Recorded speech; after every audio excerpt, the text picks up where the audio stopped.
Do I feel like a professional trader? No, I just feel really old. Oh, wow. I really just feel really old and tired, really, most of the time.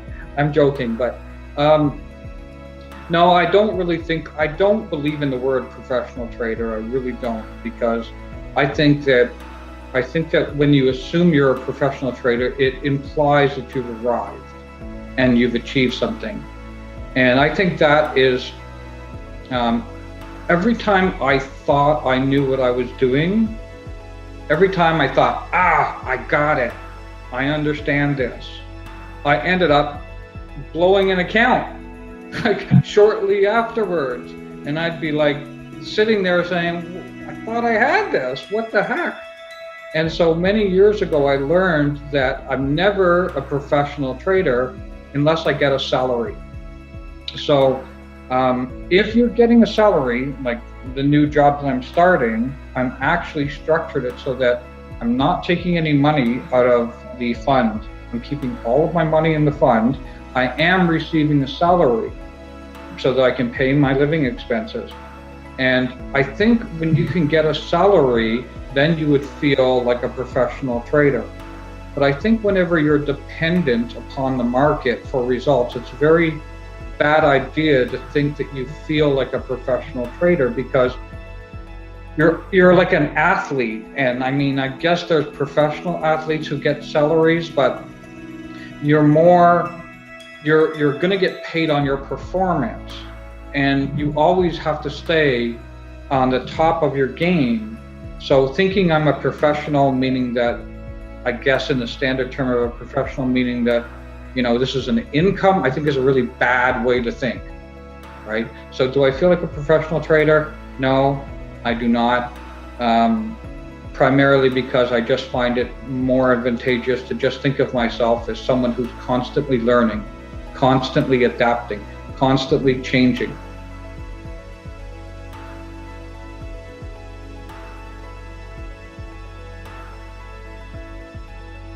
The commonality between the two is the ability to try and assess probability. Markets are a bunch of random events, effectively, and random probabilities, and that's what we're trying to do. The good part of being a strategist is we can devise playbooks around key events and work out what the probability of a certain thing could happen. And we go back to clients and say, look, we've got the Fed meeting coming up. We, based on previous communication, we expect to see this. This is how markets may react. The dollar's going to do this. Fixed income's going to do this. Equity markets are going to do this. Trading it is obviously very, very different. The commonality is that you have a set of probabilities and you can work with that. Anyone who thinks they know the actual truth is, they're obviously lying, or they've got some inside information. So the hardest part of my day is trying to differentiate myself between being a research strategist, I suppose, and actually then trading and reacting to price. Not necessarily just prophesizing, but actually reacting real time to price moves. Whenever you get an analyst on TV or something said, I'm buying the euro at this level and I've got a stop loss. That's not actually how it works in reality. You can say you can give levels, but it's actually how price reacts around levels that when you're actually trading, that's what you're doing in reality. Whether you're working at an investment bank, whatever you're doing on the equity book, whether you're working on the fixed income book, the thing they're doing is managing risk, and that's the thing that doesn't leave your situation. Whether you're the greenest of ex retail traders, or whether you're the biggest institutional fund, your primary job is to assess and manage risk. I mean, obviously your primary job is to grow capital in the trading account. That's what we're all trying to do. But you've got to manage the risk accordingly as well. Get that correct position sizing. And that's something that doesn't change regardless of whether you're working at Goldman Sachs or PIMCO, or whether you're one of your viewers who work closely with you. So there's no difference between that. It's how you go about managing that risk. And I think probably the advantage that you have working for a big institution, that you have very, very sophisticated tools for managing risk. So our job as retail traders is to try and do the best we can to manage risk and get a system that can manage risk accordingly to that situation. And that's why technical analysis is so important for me, because it aggregates all of this, all the variance of players, every single buy and sell order that's gone through the market at any one time. It aggregates it into one situation. That's why I always tell new clients, the first thing you can do is go and understand price action. First thing you go and understand technical analysis, because I can guarantee you, if you're looking at fundamentals, you're probably looking at the wrong damn thing in the first place. So let the market aggregate that into one price and understand what the technicals are telling you. You know, why is it going up? What is it saying about sentiment? Is it just a position readjustment? Is the market giving you a clear message? And try and understand the language that the technicals are speaking, the price action speaking. Because when you're looking at flow, you've got to remember all the different players that are moving money around at any one stage. And that's what the investment banks will do when they're passing these reports around. They're saying, oh, you know, we've got big buy orders coming from leveraged accounts, you know, the big speculative accounts who borrow to get bigger positions, your hedge funds, for example. Or, you know, we've got real money accounts doing big buys, mostly from Japanese. And to them, that stuff's really invaluable. But to the average retail guy on the street, you're not going to be able to get hold of that information. Yeah.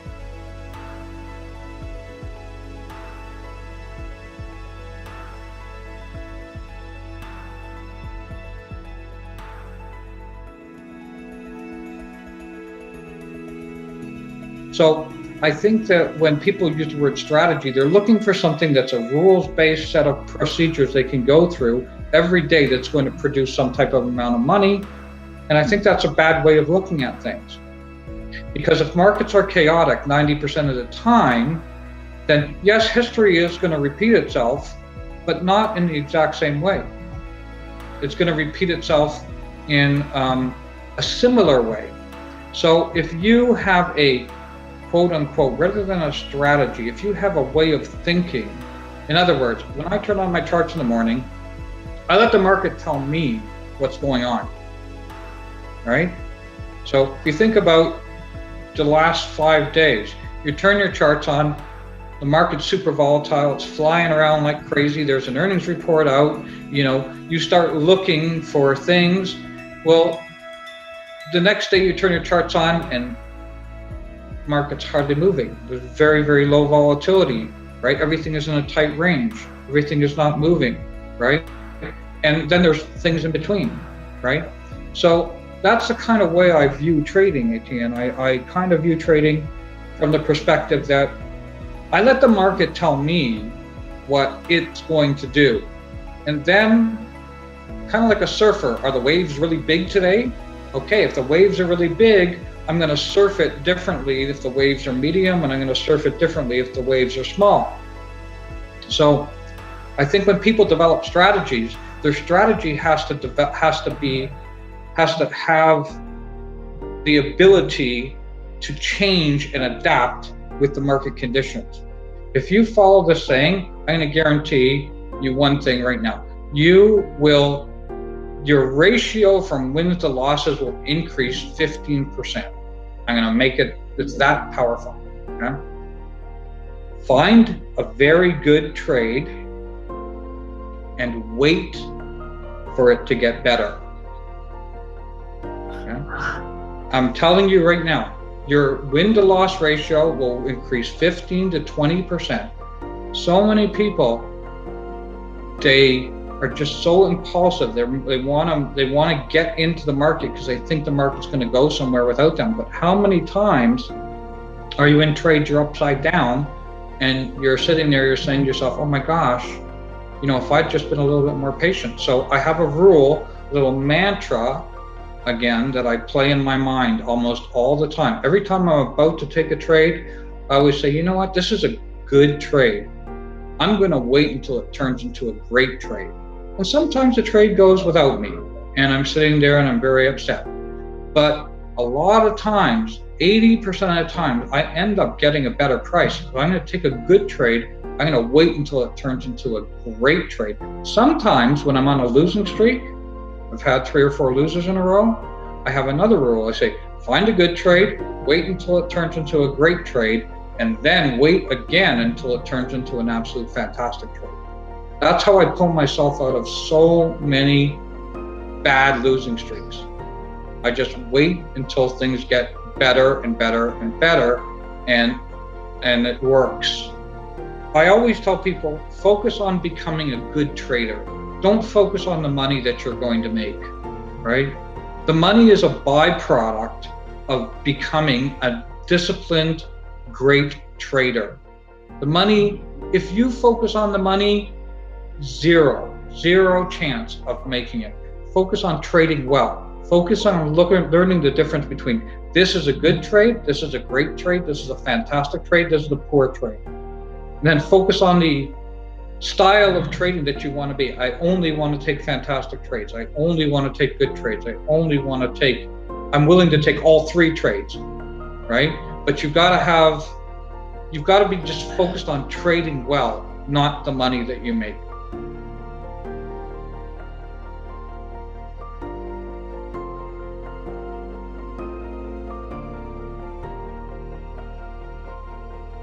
Okay, so started trading in the late 90s, been trading, went full-time in 2002, been trading ever since. Nowadays, I'm trading full-time, mostly stocks, some options. I run the Lever Brothers research company, which supplies research to hedge funds, individual traders, financial advisors and such. It happened slowly. I would say, it took I'd say 2 to 3 years in total before I really got comfortable and really started making good money and really started thinking hey, I could do this. Now, I believed I could do it from the beginning, but it still took 2 to 3 years for it to actually play out. And as I said, I went from being a full-time restaurant employee where I was working 5 or 6 shifts per week, and I just cut back, and to the point where the last 8 to 10 months, I was only working 1 shift a week. So it wasn't boom, I'm done working. It was a very slow transition. And that's it. There's not a moment of panic when it officially happens, but there is a slight amount of anxiety, wow, this is it. This is official. I don't have a side income. Because at the time I was single, my expenses were really low. If I worked once a week on a Saturday night, I could make $200, and that was almost enough to pay all my bills for the month. So there definitely was a little bit of anxiety. But because the transition happened slowly, I guess it was as smooth as I could have wanted it to be. If people want to become a full-time trader, I absolutely recommend having some source of income. You do not want to have to depend on your trading income at all, at least at the beginning. You really want to have a side income. We can talk if you want about how having a job actually helped me trading. But that first month, for even the first couple of months, it wasn't a big deal because I wasn't going to cut back on my restaurant shifts unless I had enough money in the bank to pay my bills for quite a while. So even if I went full time and had no income on the side, I had enough in the bank that I was fine for a while. So it wasn't that scary. It wasn't I got to make money this month or else I'm doomed. I had a cushion to work with, which I recommend to everyone. I think because I transitioned so slowly, I essentially was a full-time trader because the last 8 or 10 months, I only worked Saturday nights. That's all I did is once a week, Saturday night. So I was in front of the market, Monday through Friday, all day. So I was already living the life of a full-time trader. So there were no major breaks. There were no, holy cow, this is real, that's happening. I got to circle the wagons and figure out what to do. I was already basically full-time with a little bit of side income on the weekends.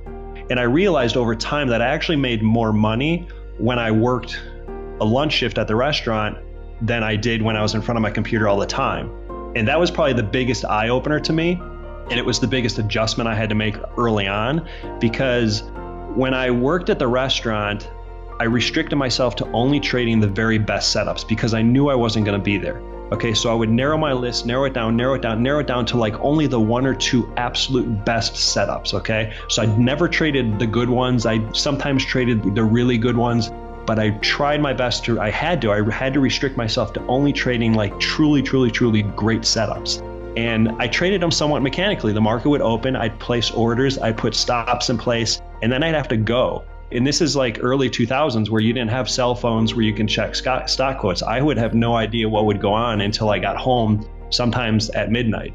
And then you compare that to when I wasn't working a lunch shift and I can be in front of the computer all the time. I traded higher beta stocks. I traded stocks that had more volatility. I traded stocks that had a lot more risk. I tended not to plan as much because I figured, hey, I'm going to be in front of the market anyways. I'll see what's going on. I could just figure it out. And I tended not to use stops either because I figure, well, I'm watching it. If I need to get out, I can just get out. And what I realized is I was my own worst enemy. There were times when I worked a lunch shift where I would get into a position, put a stop in place. I'd come back later that night and I'd say, okay, nice. I bought it at 60. It's now at 60.75. But I'd look at the intraday chart and I'd see that during the day it actually dipped back down and then back up. And I look at that and I'm like, wow, if I was in front of the computer all day, I probably would have gotten scared out during that dip. But because I just put a stop in place and let it go, I'm sitting on a profit, and so far the chart looks good and I'm just going to stay in. So I realized over time that I actually made more money when I was not in front of my computer than when I was in front of my computer. More time in front of the computer didn't necessarily mean more profits. In fact, it was the opposite. So even though I'm full-time and even though I could be in front of the computer all the time, I sometimes restrict myself because I actually do better when I step away. You have to keep track of what you do. You have to journal it. What kind of trades are you taking? What time frames are you using? What indicators are you using? You're going to take notes. When do you make money? When do you not make money?